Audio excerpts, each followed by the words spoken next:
नमस्कार दोस्तों, आज फिर मैं आपके सामने अपराध की एक सच्ची घटना लेकर आई हूँ। आप लोग चैनल को सब्सक्राइब जरूर करें। आज की घटना एक ऐसे इंसान की है जो कत्ल करने के बाद लाश के पैर छूकर माफी मांगता था और कहता था, मुझसे गलती हो गई, माफ कर देना। एक साल में उसने कम से कम 11 लोगों की जानें ली थी। पुलिस उसकी तलाश में लगी हुई थी, लेकिन कोई सुराग नहीं मिल पा रहा था। एक साल बीतने के बाद पुलिस ने एक दुपट्टे के माध्यम से उस हत्यारे तक पुलिस पहुंच गई। गिरफ्तार करने के बाद उससे पूछताछ की, तब उसने सारा जुर्म कबूल किया। आखिरकार ये इंसान क्यों लोगों की जानें ले रहा था? इन्हीं सवालों का जवाब जानते हैं मेरे साथ अपने चैनल सच्चे गुनाह में। ये सारा मामला 19 अगस्त 2024 को पंजाब के रूपनगर में एक डेड बॉडी मिली, जिसकी उम्र 37 साल होगी। वो एक चाय की दुकान चलाता था। उसके शरीर पर कोई कपड़े भी नहीं थे और पास में मोबाइल भी नहीं था। पुलिस ने जब आसपास के लोगों से पूछताछ की, तब एक सेक्स वर्कर पर शक हुआ।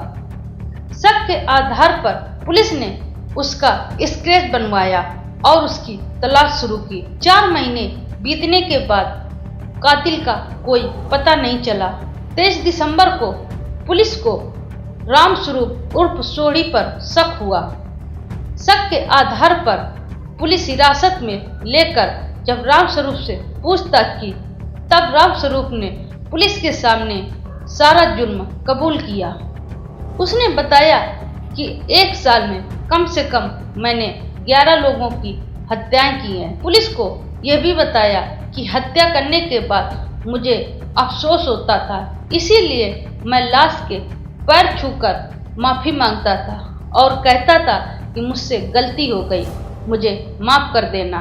जब पुलिस ने रामस्वरूप से पूछा कि तुमने 11 लोगों की जानें क्यों ली, तो उसने बताया, मैं रात में लड़कियों के कपड़े पहनकर निकलता था, लोगों से सेक्स के बदले 200-300 रुपए की डिमांड करता था। जो लोग पूरे पैसे नहीं देते थे, मैं उनकी जान ले लेता था। पुलिस ने पूछताछ में बताया कि रामस्वरूप ने बताया है कि कम से कम एक साल में 11 मर्डर मुझे याद हैं। कुछ मर्डर मैंने नशे में किए थे, लेकिन मुझे वो मर्डर याद नहीं है। इनमें से पुलिस ने 9 केस वेरीफाई कर लिया है। पुलिस का कहना है, विदेश जाने के बाद वो शौक से ये बना था, लेकिन अब उसे कमाई का जरिया बना लिया। पुलिस ने ये भी सवाल किया कि तुमने एक डेड बॉडी पर धोखेबाज क्यों लिखा था? तब रामस्वरूप ने बताया कि उसने मेरे साथ सेक्स किया। सेक्स के बाद वो पूरे पैसे नहीं दे रहा था, तभी मैंने उसकी हत्या कर दी। हत्या के करने के बाद उसके पीठ में मैंने धोखेबाज लिख दिया था। रामस्वरूप का परिवार होशियारपुर के चौड़ा गांव में रहता है, जो अमृतसर से करीब 110 किलोमीटर दूर है। रामस्वरूप की बीवी और गांव के लोग पुलिस के आरोपों को सच नहीं मान रही है। रामस्वरूप की पत्नी ने बताया कि मेरी शादी 2007 में हुई थी।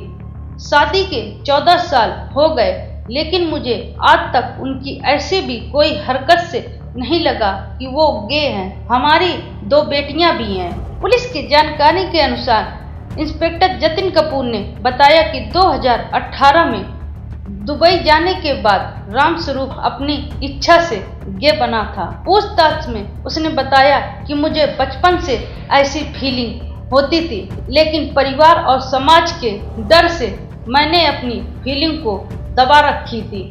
लेकिन विदेश जाने के बाद मैंने अपनी इच्छा से और खुशी के साथ गे बना था। विदेश से लौटने के बाद जब घर में पैसों की दिक्कतें होने लगी और मुझे शराब की लत लग चुकी थी, उसी शराब की लत को पूरा करने के लिए अपनी इच्छा से सेक्स वर्कर का काम करना शुरू कर दिया था। पुलिस के सामने उसने सारा जुर्म कबूल कर लिया और ये भी बताया कि अब तक मुझे 11 मर्डर याद हैं। हरियाणा पुलिस ने शुरू में 5 मर्डर वेरीफाई किए थे, लेकिन अब तक 9 मर्डर को वेरीफाई कर चुकी है। अभी रामस्वरूप जेल में है। आगे की जांच पड़ताल पुलिस कर रही है।